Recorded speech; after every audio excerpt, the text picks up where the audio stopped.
Want to learn more about the African Continental Free Trade Area and how this will impact how we do business in Africa? Stick around and you will learn more.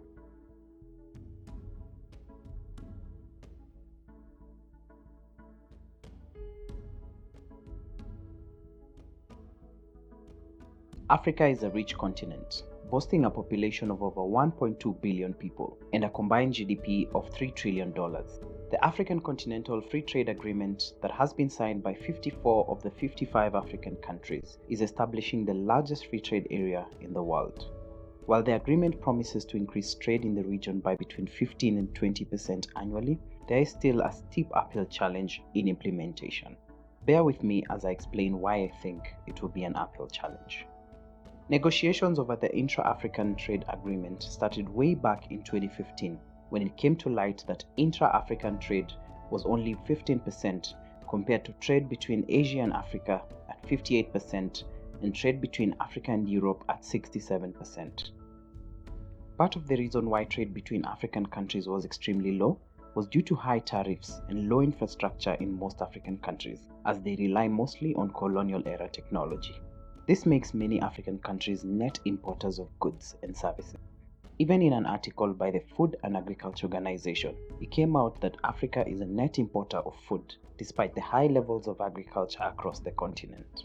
This is the first challenge that the African Continental Free Trade Agreement will face as it seeks implementation. The countries in Africa would need to agree on the goods that African countries will be able to trade, given the high reliance on imports from Asian and European countries. The second issue is that Africa has several trade area agreements already in place. This includes the Southern African Development Community, the East African Community, and the Economic Community of West African States, just to name a few. With these trade blocs already in existence, for the African Continental Free Trade Area to work, it would need to prove to be more beneficial than the current arrangements.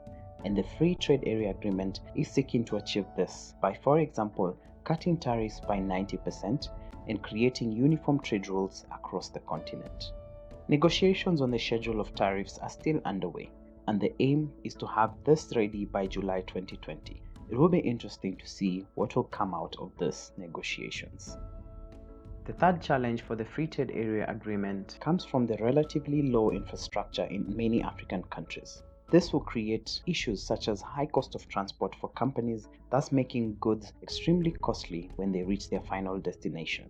Let's also not forget the fact that the African population can be largely divided into 7 groups based on the regional and cultural differences. We have the Arab or Muslim countries up in North Africa, French West Africa, which is closely linked to France, West Africa, Central, East and Southern Africa, and finally South Africa.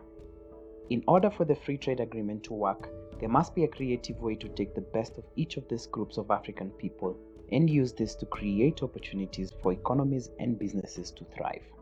Please don't take this to mean that the African Continental Free Trade Area Agreement will not have any benefits for Africa. The agreement will have lots of benefits.